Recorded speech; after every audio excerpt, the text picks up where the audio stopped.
अस्सलामु अलैकुम, this is doctor Mohammad Shafe and you are watching biochemistry. ठीक है, तो आज जो हम प्रीलियम पेपर डिस्कस करने वाले हैं that is botany second year का paper from the saint Lawrence government degree college Karachi. ठीक है, अगेन बॉटनी का पेपर है, एक इम्पॉर्टेंट कॉलेज से है, तो बहुत सारी चीज़ें इसकी इम्पॉर्टेंट होने वाली हैं। सही है, तो अब हमारे पास ऑलरेडी आपको पता है कि तीन सेक्शंस होते हैं। Section A is for MCQs, section B is for short answer questions and section C is for long answer questions. तो एक एक करके हम सबको देख लेते हैं। सबसे पहले हम बात करते हैं एमसीक्यूज की। ठीक है, we should zoom this, just wait a bit. Okay, ठीक है, चलो हमने इसको जूम कर लिया है, स्टार्ट करते हैं भाई। First MCQ is which condition can be explained by Lamarckism? Lamarckism कौन सी कंडीशंस को एक्सप्लेन करते हैं? देखो, लेमार्किज्म का जो एक मेजर कॉन्सेप्ट है ना, वो था use and disuse of organ. ठीक है, कोई ऑर्गेनिज्म कितना किसी ऑर्गन को यूज कर रहा है वो डेवलप हो जाएगा, और अगर एक ऑर्गेनिज्म एक ऑर्गन को यूज नहीं कर रहा वो रिग्रेस कर जाएगा। तो इसकी बेसिस पे उसने how giraffe go their long long neck, ये बात बिल्कुल बताई। इसी तरीके से how human lost their tails, this is also use and disuse of organ somewhat. इसी तरीके से how humans become bipedal. So इसका आंसर होगा ऑल ऑफ दीज, क्योंकि ये तीनों चीजें लेमार्किज्म की इसी थ्योरी के आसपास घूमती हैं। ठीक है, फिर हमारे पास आता है next question, the yeast that give puffy appearance to the dough. ठीक है, ईस्ट की बात हो रही है, वो कौन सी ईस्ट है जो पफी अपेयरेंस देती है? सैक्रोमाइसिस सर्वेसाई, ठीक है, इज द ईस्ट जो आमतौर पे पफी अपेयरेंस दे रही होती है। पेनिसिलियम का एंटीबायोटिक के अंदर काम है, lactobacillus is another bacteria, E coli is the another bacteria. So the correct answer would B option A. फिर हमारे पास नेक्स्ट क्वेश्चन आता है, the process of hybrid crossing with its parent. ठीक है, हाइब्रिड क्रॉसिंग का क्या मतलब है? आपने दो ट्रू ब्रीडिंग पेरेंट्स लिए, उनसे बना हाइब्रिड F1 जनरेशन। इसको आप इसको आप किसी भी पेरेंट के साथ क्रॉस करवाते हो, that would be known as back cross. और अगर रेसेसिव के साथ करवाते हो तो बैक क्रॉस की एक टाइप होती है टेस्ट क्रॉस। ठीक है, this is the test cross. So the correct answer would be back cross. Sir hybridization क्या है? देखो, हाइब्रिडाइजेशन ये है कि आपने दो ट्रू ब्रीडिंग ऑर्गेनिजम्स लिए, उनको क्रॉस करवाया, तो अब जो भी आएगा वो हाइब्रिडाइजेशन होगी। अच्छा, उसके अलावा सिलेक्शन नहीं हो सकता, एक्लेटमाइजेशन नहीं हो सकता। फिर हमारे पास आता है the top milk producing animal of Pakistan. ठीक है, पाकिस्तान का सबसे ज्यादा मिल्क प्रोड्यूस करने वाला एनिमल, बादवरी नो, ठीक है, जफराबाद जफराबदी नहीं, इसी तरीके से नीली Ravi, yes, this is the right answer. Godavari नहीं। ठीक है, simple, this is the book line MCQ. Then IPV, inactivated polio vaccine is use for. ठीक है, पोलियो वैक्सीन के लिए एक ओरल वैक्सीन यूज होती है, एक इनएक्टिवेटेड पोलियो वैक्सीन यूज होती है। तो इसका आंसर अगेन पोलियो वैक्सीन होगा। आपको पता लग रहा है मीजल्स के लिए नहीं है, हेपेटाइटिस के लिए नहीं है, कॉमन कोल्ड्स के लिए नहीं है। फिर हमारे पास आता है what trophic level would a carnivore occupy. ठीक है, आपको पता है सबसे पहले हमारे पास आ जाते हैं प्रोड्यूसर्स, फिर हर्बीवोर्स, फिर कार्निवोर्स। तो ये कौन सा लेवल बनता है? ये तीसरा लेवल बनता है। सो the correct answer would B third trophic level. First पे तो आपके पास क्या आ जाएंगे? फर्स्ट पे आपके पास प्रोड्यूसर्स, सेकंड के पास आपके पास हर्बीवोर्स, एंड थर्ड के पास आपके पास ये आ जाएंगे। सही है।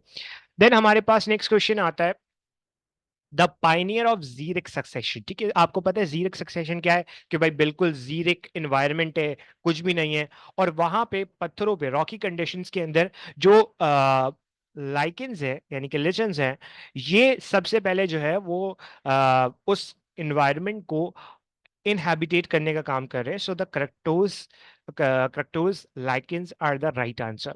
फिर हमारे पास आता है next question, the most prominent chemical.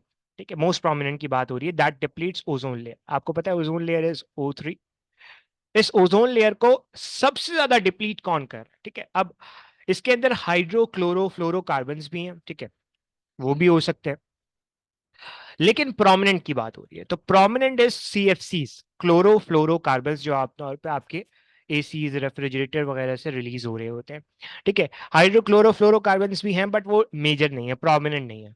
फिर हमारे पास आता है ऑयल इज नोन एज, अच्छा ऑयल क्या है? Non renewable, renewable. रिन्यूएबल का मतलब है एक चीज आपने इस्तेमाल की, आप उसे रिन्यू करके दोबारा इस्तेमाल कर सकते हो। ऑयल अगर आपने एक दफा गाड़ी में डाल दिया तो वो तो अगेन उससे आपने एनर्जी बना ली, अब आप उसे कैसे दोबारा यूटिलाइज कर सकते हो? तो रिन्यूएबल तो नहीं, नॉन कन्वेंशनल भी नहीं है, it's non renewable, it's non renewable. फिर हमारे पास आता है DNA wrapped around octamer and form a unit. ठीक है, आपको पता है डीएनए के अराउंड आप हिस्टोन को रैप करते हो। ठीक है, for example this is DNA, इसके अराउंड आपने हिस्टोन को रैप कर दिया, this unit is called nucleosome. So nucleosome is the right answer. Chromatin material का क्या मतलब है कि आपका जेनेटिक मटेरियल कॉइल हुआ हुआ है, that is chromatin material. Histone core no, super coil no. ठीक है, ये नहीं हो सकता। फिर हमारे पास आता है चेंज इन डीएनए सीक्वेंस। ठीक है, फॉर एग्जांपल डीएनए था ए टी सी, किसी भी वजह से इस सीक्वेंस के अंदर चेंज आ गया, that is called mutation. No crossing over, it is the event of cell division meiosis के अंदर। जीनोम नहीं हो सकता, जीन पूल नहीं हो सकता। ठीक है, सिंपल। आगे बढ़ते हैं। अब हमारे पास नेक्स्ट क्वेश्चन आता है द कोडिंग रीजन्स। ठीक है, आपको पता है डीएनए के तमाम रीजन्स कोड नहीं करते, बल्कि कुछ रीजन्स कोड करते हैं, कुछ कोड नहीं करते। अब जेनेटिक कोड तो नहीं हो सकता, स्प्लाइसिंग इज द प्रोसेस, ये भी नहीं हो सकता, तो इंट्रॉन या एक्सॉन में से होगा। Intron basically non coding region होते हैं जिनसे कुछ नहीं बनता, तो ये भी नहीं हो सकता, exon is the right answer. ठीक है, फिर हमारे पास आता है phenomena of in inheritance where expression of both contrasting allele express independently. ठीक है, अब एक ऐसा फिनोमेना जिसके अंदर दो कंट्रास्टिंग यानी कि दो different, for example I A I B, दो डिफरेंट एलील है। अब ये दो डिफरेंट एलील साइमल्टेनियसली, ठीक है, for example A and B, ठीक है, साइमल्टेनियसली एक्सप्रेस कर जाते हैं एक दूसरे के इंडिपेंडेंटली, यानी एक दूसरे पे डिपेंड नहीं करते, बल्कि दोनों खुद को एक्सप्रेस कर देते हैं। तो इस ऑर्गेनिज्म का जो ब्लड ग्रुप होगा वो ए बी होगा। क्यों? क्योंकि इसके आरबीसी के ऊपर ए एंटीजन भी होगा और बी एंटीजन भी होगा। जबकि दिस इज बेसिकली कोडोमिनेंस। ठीक है, this is basically codominance, so codominance is the right answer. Incomplete क्यों नहीं हो सकता? क्योंकि इनकम्प्लीट डोमिनेंस के अंदर जो भी फिनोटाइप आता है that is intermediate between the both contrasting alleles. ठीक है, इसी तरीके से मल्टीपल अलील अगेन नहीं हो सकता, म्यूटेशन इज समथिंग डिफरेंट, जो मैंने आपको ऑलरेडी बता दिया। फिर हमारे पास आता है the Aleel of holandric gene. ठीक है, होलैंड्रिक जीन के अलील वाई क्रोमोसोम पे होते हैं जो फादर से सन में जाते हैं, क्योंकि आपको होता है वाई क्रोमोसोम फादर से सन में जा सकता है, मदर में नहीं होता, क्योंकि आपको पता है females X Y X X होती हैं और मेल्स एक्स वाई होते हैं, simple. Okay, Darwin collected a variety of bird specimen particularly finches. ठीक है, डार्विन की फिंचेस का क्या नाम था? डार्विन की फिंचेस कहां से आई थी? बेसिकली डार्विन की फिंचेस गैलापेगोस आइलैंड वाली थी, तकरीबन 13 डिफरेंट तरह की थी। साउथ अमेरिका नहीं है, इंग्लैंड नहीं है, पैसिफिक ओशन नहीं है।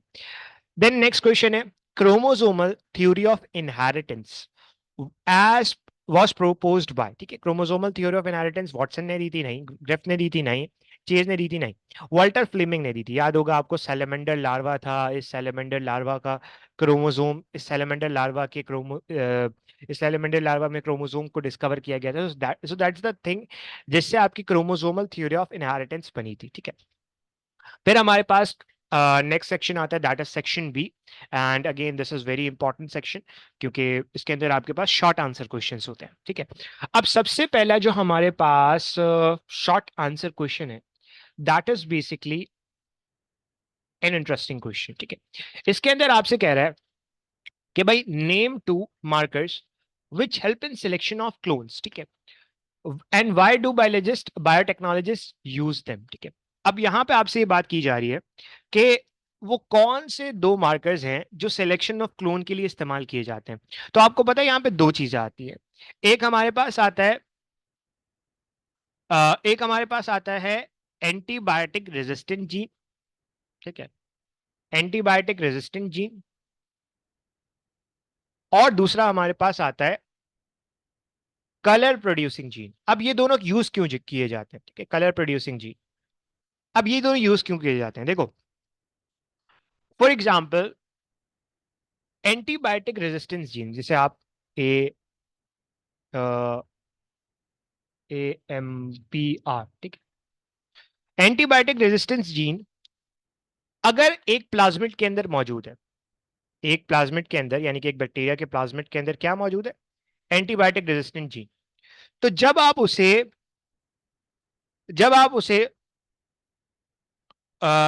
एक मीडियम पे ग्रो करना चाहोगे जिसमें एम्पिसिलिन होगा, तो अगेन क्या हो जाएगा, ग्रो हो जाएगा।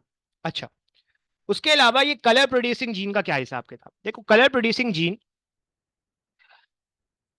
जिसे आप फ्लोरेसेंट प्रोटीन जीन भी कह सकते हो, यह आमतौर पे इसलिए यूज किए जाते हैं कि आया जीन ऑफ इंटरेस्ट किसी ऑर्गेनिज्म या किसी होस्ट सेल के अंदर जा चुका है सक्सेसफुली, उसके अंदर जा चुका है या नहीं जा चुका, उसको चेक करने के लिए आप सिंपली यूज करते हो। दो चीजें हो गई आपके पास। देन हमारे पास नेक्स्ट क्वेश्चन आता है, that is basically list three information given to the cell by codon. ठीक है, कोडॉन से कौन सी तीन इंफॉर्मेशन आपको प्रोवाइड की जा रही होती है। ठीक है, the AMPR is ampicillin resistant gene, सही है। अच्छा, अब हमारे पास जो बेसिकली कोडॉन से इंफॉर्मेशन दी जा रही होती है, सबसे पहली इंफॉर्मेशन होती है अमाइनो एसिड सीक्वेंस की। ठीक है, अमाइनो एसिड सीक्वेंस की।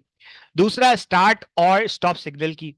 तीसरा के रीडिंग फ्रेम सही है या नहीं, रीडिंग फ्रेम का मतलब है कि किस सीक्वेंस में ट्रांसलेट करना है वो सही है या नहीं है। तो तीन चीजें हो गई।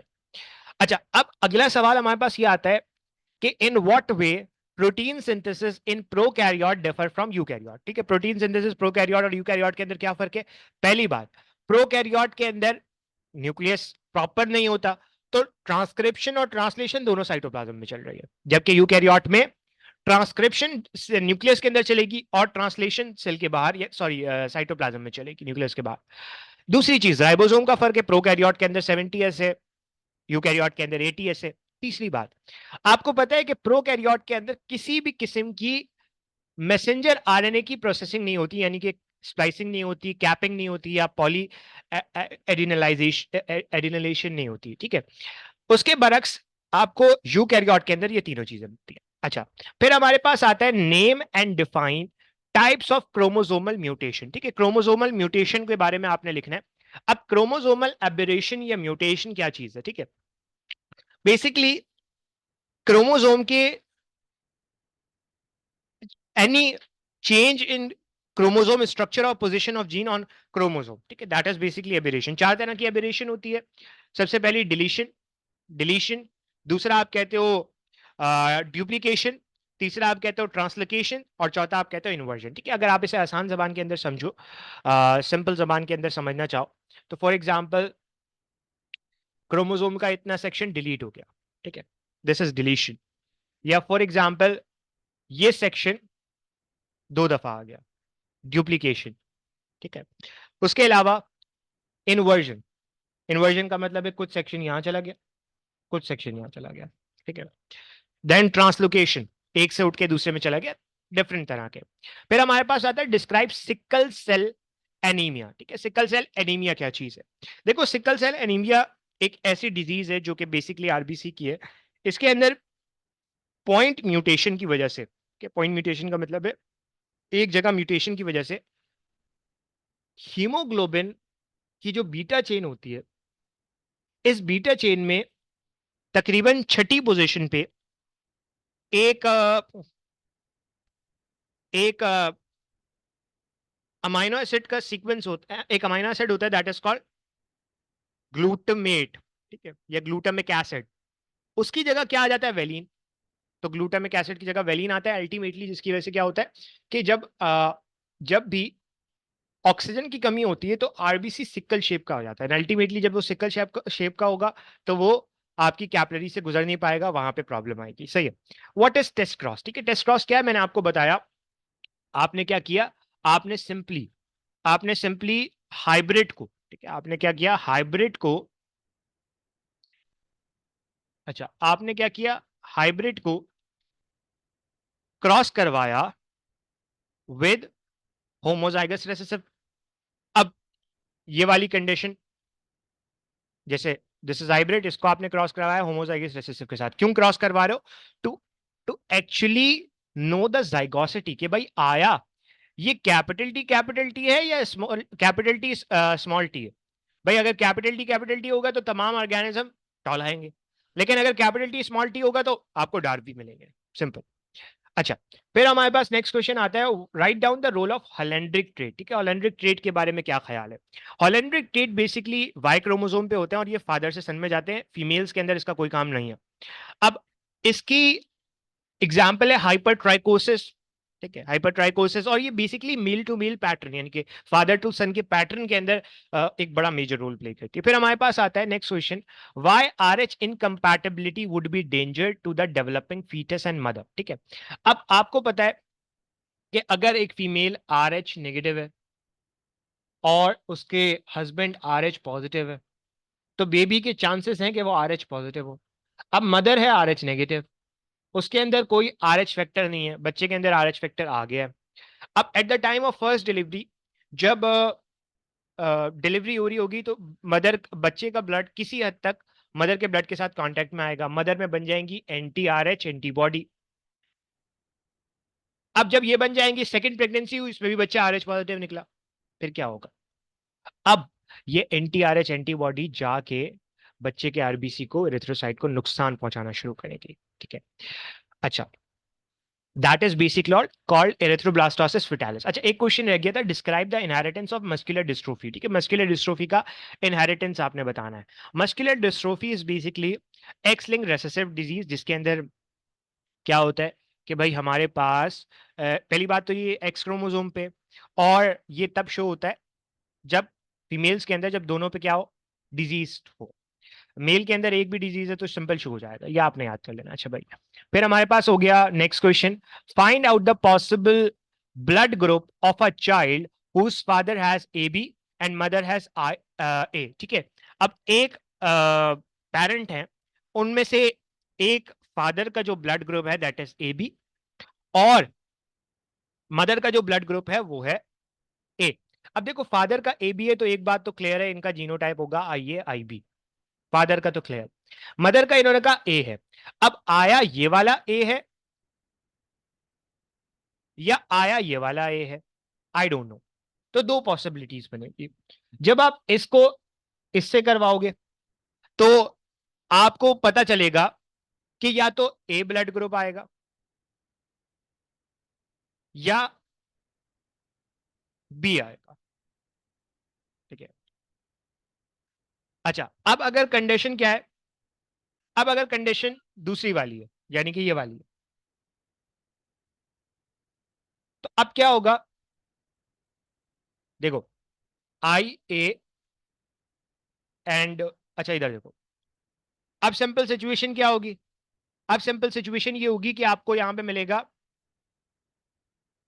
ए blood group, B blood group और ए बी ब्लड ग्रुप, यानी कि तीन ब्लड ग्रुप आपको मिल सकते हैं, ए बी। ओ नहीं मिल सकता क्योंकि फादर तो ए बी है ना, simple. Okay, name any four nitrogen fixing bacteria and cyanobacteria. ठीक है, चार नाइट्रोजन फिक्सिंग बैक्टीरिया के नाम लिखने। राइजोबियम आ जाता है, एजेटोबैक्टर आ जाता है, ब्रेडी राइजोबियम आ जाता है, फ्रेंकिया आ जाता है। उसके अलावा साइनोबैक्टीरियम की बात करूं तो साइनोबैक्टीरियम के अंदर हमारे पास आ जाता है एनाबीना, नॉस्टॉक, सिलेंड्रोस्पर्मियम। ठीक है, ये सारे आ जाते हैं। अच्छा, फिर हमारे पास नेक्स्ट क्वेश्चन आता है, define the term explant, callus, plantlets. ठीक है, जीनोमिक्स। ठीक है, एक्सप्लांट क्या होता है? Explant is basically a piece of plant और animal tissue taking from its original site and use for tissue culture. ठीक है, आपने क्या किया, एक प्लांट का पीस लिया या एनिमल का पीस लिया, उसको निकाला ओरिजिनल साइट से और इसे टिश्यू कल्चर के लिए इस्तेमाल कर लिया, दैट इज एक्सप्लांट। ठीक है, फिर हमारे पास कैलस क्या होता है? Callus is quite simple. Callus के अंदर क्या हो रहा है कि टिश्यू कल्चर के अंदर एक सेल से बहुत सारे अनडिफरेंशिएटेड सेल का मास बना, दैट इज कॉल्ड कैलस। ठीक है, फिर हमारे पास आता है genomics. What is genomics? To study the complete set of DNA in any organism, that is genomics, simple. Okay, plantlets भी अगेन सिंपल सी बात है, स्मॉल यंग प्लांट जो है उन्हें आप क्या कह रहे हो, प्लांट सीरीज का नाम दे रहे हो। Then next question, why are restriction enzyme called molecular scissors? ठीक है, रेस्ट्रिक्शन एंजाइम को आप मॉलिक्यूलर सीजर का नाम क्यों दे रहे हो? रिस्ट्रिक्शन एंजाइम को मॉलिक्यूलर सीजर से इसलिए कह रहे हो क्योंकि ये डीएनए को स्पेसिफिक सीक्वेंस पे कट करते हैं। फॉर एग्जांपल ये डीएनए मुझे यहां से यहां कट करना है, तो ये जो रिस्ट्रिक्शन एंजाइम है ना, ये कट कर सकते हैं। That's why they are called molecular scissors. फिर हमारे पास आता है enzyme use in recombinant DNA technology. Recombinant DNA technology के अंदर पहली बात रिस्ट्रिक्शन एंजाइम, दूसरी चीज लाइगेज, तीसरी चीज रिवर्स ट्रांसक्रिप्टेज, चौथा एंजाइम डीएनए पॉलीमरेज। ये चार बड़े इंपॉर्टेंट है। उसके अलावा describe the role of microbe in sewerage treatment. ठीक है, माइक्रोब इन सेवरेज ट्रीटमेंट का क्या रोल है?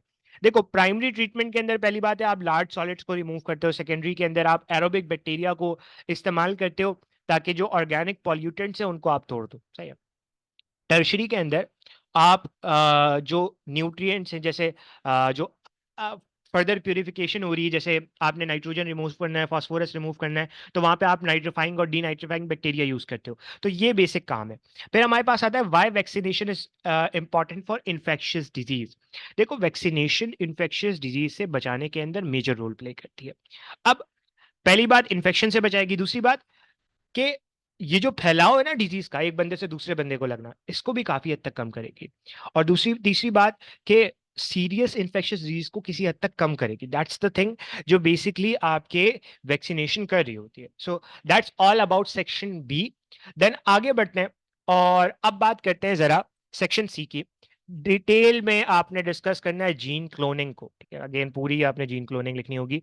डिफरेंशिएट करना है ऑर्गन कल्चर को, सेल कल्चर को, कैलस कल्चर को और सस्पेंशन कल्चर को। देन हमारे पास आता है state and explain law of independent assortment of gene. Mendel का पूरा लॉ आपने लिखना है।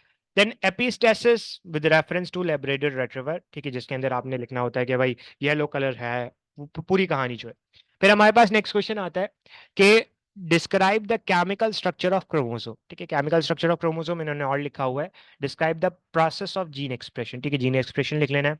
Neo Darwinism and speciation. ठीक है, स्पीशिएशन, सक्सेशन और जीरक सक्सेशन को यहाँ पे डिटेल में डिस्कस करना है। यहाँ पे आके हमारा सेंट लॉरेंस का पूरा बॉटनी का सेकेंड ईयर का पेपर कंप्लीट होता है। इस पेपर के अंदर स्टिल अगर कोई की भी प्रॉब्लम है, so you can ask in the comment section. I hope video अच्छी लगी होगी। वीडियो अच्छी लगी हो तो चैनल को सब्सक्राइब करना, वीडियो को लाइक ज़रूर करना और कमेंट सेक्शन में बताना कि वीडियो कैसी लगी। इस पेपर का लिंक मैं डिस्क्रिप्शन बॉक्स में दे दूंगा, वहां से आप इसे डाउनलोड कर सकोगे।